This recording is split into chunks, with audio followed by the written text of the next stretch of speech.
narito na ang ulat ukol sa ating panahon. Para laging updated, pakihit ang like and subscribe button para sa ating latest updates.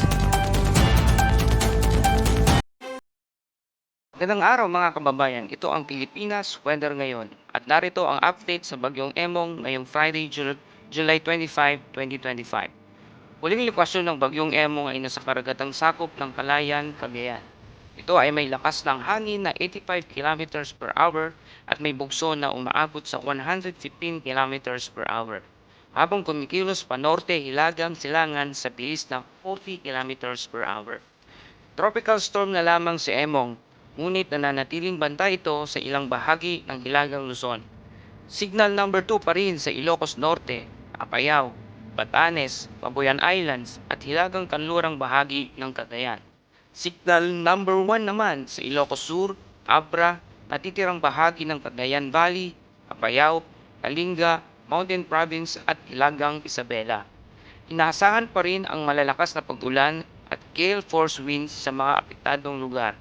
Maaari ring makaranas ng hanging habagat ang Metro Manila, Central Luzon, Calabarzon, Bicol at ilang bahagi ng Visayas.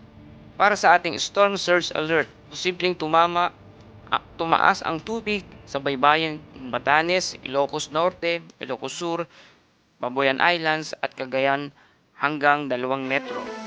May warning pa rin sa mga baybayan ng Hilaga, Gitna at Timugang Luzon. Bawal pa rin pumalaot ang anumang uri ng sasakyang mandagat.